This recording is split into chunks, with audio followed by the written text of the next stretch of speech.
इस कहानी में क्या है? इस कहानी को ध्यान पूर्वक सुने। इस कहानी में कुछ सीखने योग्य कहानी है। बुद्धिमान व्यक्ति यह 7 बातें किसी को नहीं बताते हैं। बुद्ध ने अपने उपदेशों में कई महत्वपूर्ण बातें साझा की हैं, लेकिन कुछ गहरे तत्वों को समझाने के लिए 7 महत्वपूर्ण बातें चुनना चुनौतीपूर्ण है। सत्याग्रह। बुद्धिमान व्यक्ति अक्षरशः सत्य के पक्ष में होते हैं, लेकिन वे ये कभी उच्चारित नहीं करते क्योंकि वे जानते हैं कि सत्य का प्रकटन उचित समय और परिस्थितियों पर निर्भर करता है। शांति। बुद्धिमान व्यक्ति शांति का अनुभव करते हैं और यह समझते हैं कि शांति का मूल्य अत्यधिक है। करुणा। वे करुणा की भावना रखते हैं और दूसरों के दुख को समझते हैं।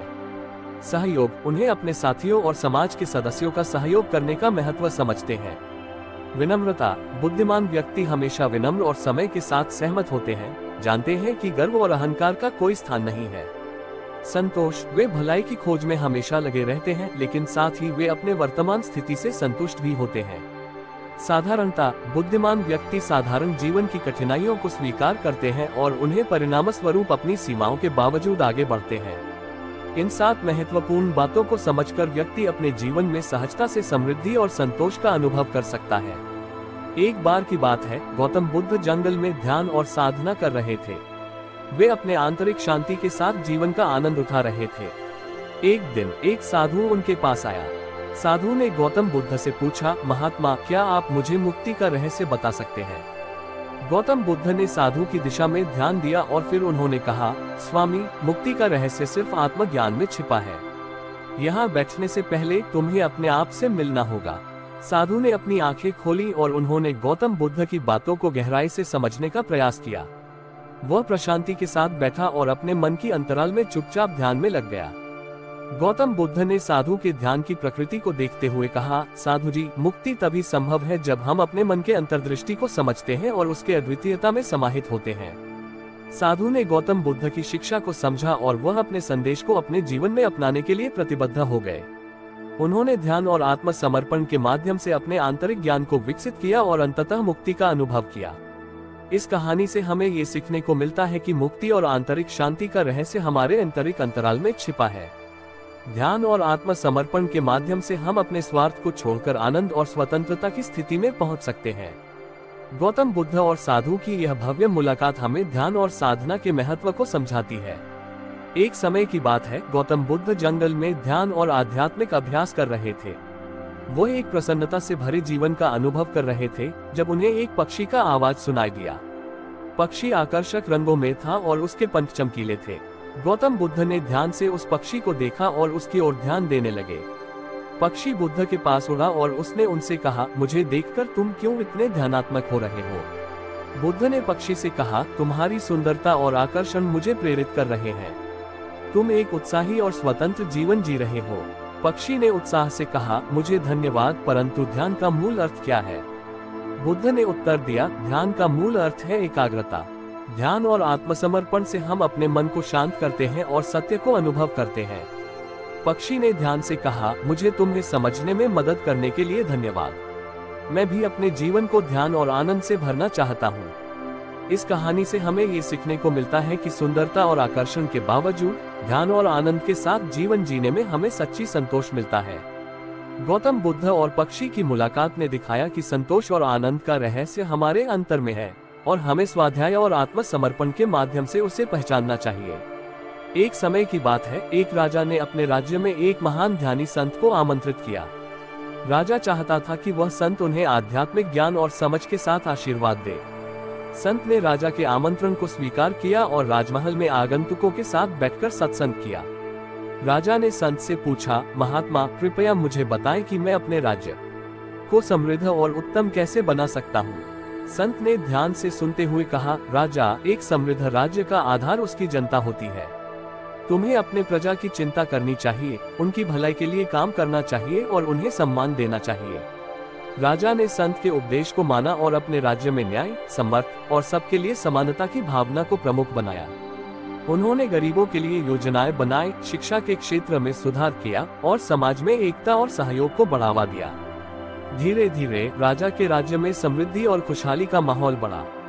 उन्होंने जनता की भलाई को पहचाना और उनके उत्थान के लिए काम किया। उनकी नेतृत्व में राज्य में एक सामूहिक भलाई और प्रगति का एक सशक्त नजरिया विकसित हुआ। इस कहानी से हमें ये सीखने को मिलता है कि एक सच्चे नेता होने के लिए हमें अपने प्रजा की भलाई के लिए काम करना चाहिए, उनके उत्थान के लिए प्रयास करना चाहिए और न्याय के साथ समर्थ और समानता प्रदान करनी चाहिए। राजा ने संत के उपदेश को ध्यान में रखते हुए अपने राज्य को समृद्धि और खुशहाली के मार्ग पर ले जाया। गौतम बुद्ध की एक कहानी है जो हमें सीखने योग्य है। एक बार बुद्ध एक गांव में पहुंचे जहां उनके शिष्यों ने उन्हें ध्यान और आध्यात्मिक शिक्षा देने के लिए जगह ढूंढी। उनके शिष्य बुद्ध के साथ बहुत समय बिताने के बाद उनके अद्भुत शिक्षाओं को समझ गए। एक दिन उनके शिष्यों ने उनसे पूछा, गुरुदेव, आपकी शिक्षाओं ने हमें किस प्रकार से बदल दिया है? बुद्ध ने मुस्कुराते हुए उत्तर दिया, मेरे प्यारे शिष्यों, मेरा उद्देश्य था कि तुम अपने अंतर में शांति और समृद्धि पाओ। मैंने तुम्हें केवल मार्गदर्शन दिया है, लेकिन तुम्हारे अंतर्दृष्टि और समर्पण ने तुम्हें उस मार्ग पर ले जाया है जो तुम्हें शांति और सुख देगा। इस कहानी से हमें ये सीखने को मिलता है कि गुरु या शिक्षक का मार्गदर्शन और समर्पण शिष्यों को सही मार्ग पर ले जाने में मदद करता है, लेकिन शिष्य की संवेदनशीलता, समर्पण और स्वयं की प्रेरणा सही दिशा में उसे आगे बढ़ाती है। बुद्ध के शिष्यों ने उनकी शिक्षाओं को समझकर उन्हें अपने जीवन में अपनाया और उनके दिशा निर्देशों का अनुसरण किया, जिससे उन्होंने अंततः आत्मशांति और समृद्धि प्राप्त की। एक बार गौतम बुद्ध नदी के किनारे बैठे हुए थे। वे नदी के पानी को ध्यान से देख रहे थे। उनके शिष्यों ने उनसे पूछा, भगवान, आप इस नदी के पानी को क्यों इतनी ध्यान से देख रहे हैं?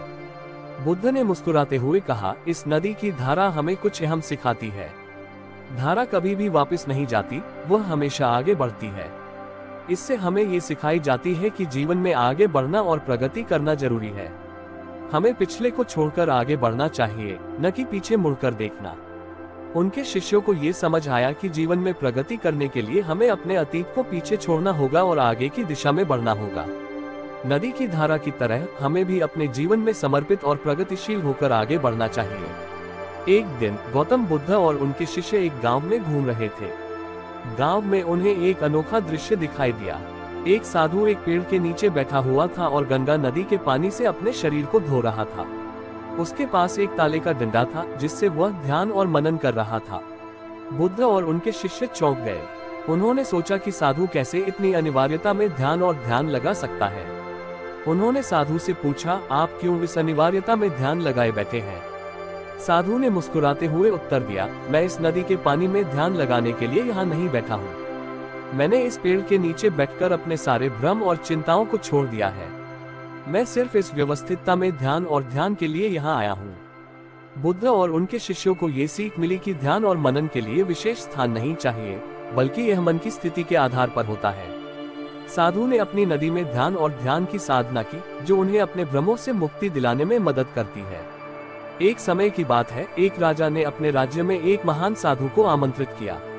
साधु ने राजा के आमंत्रण को स्वीकार किया और राजमहल में आगंतुकों के साथ बैठकर सत्संग किया।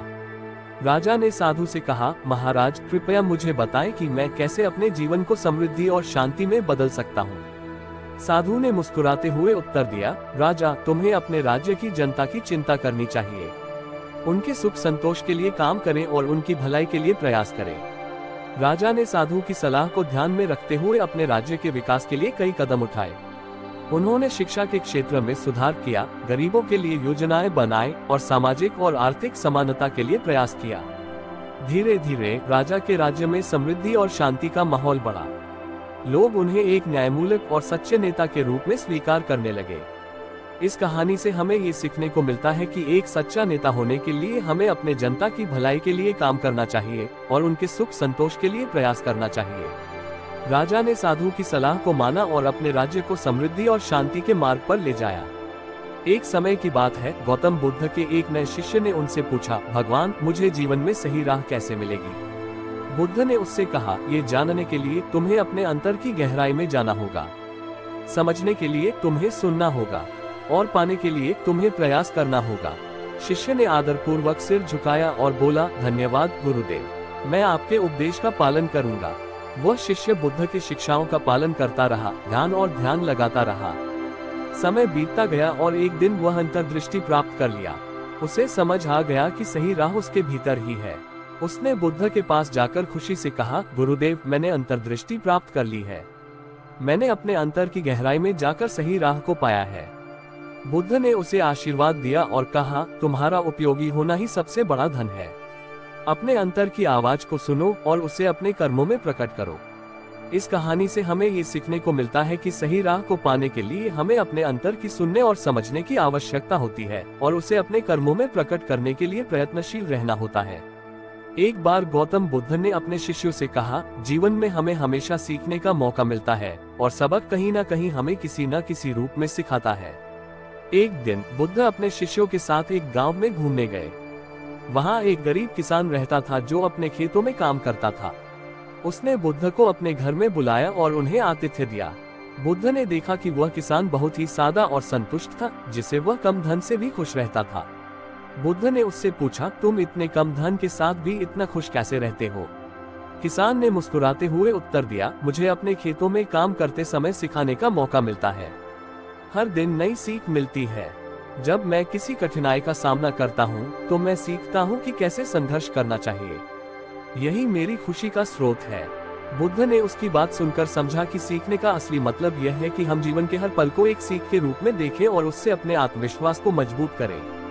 एक बार की बात है, गौतम बुद्ध के शिष्यों ने एक बड़े साधु की सराहना की कि उन्होंने संसार के मोह में नहीं पड़ा है। ये सुनकर बुद्ध ने अपने शिष्यों से कहा, अच्छा फिर एक परीक्षण करो।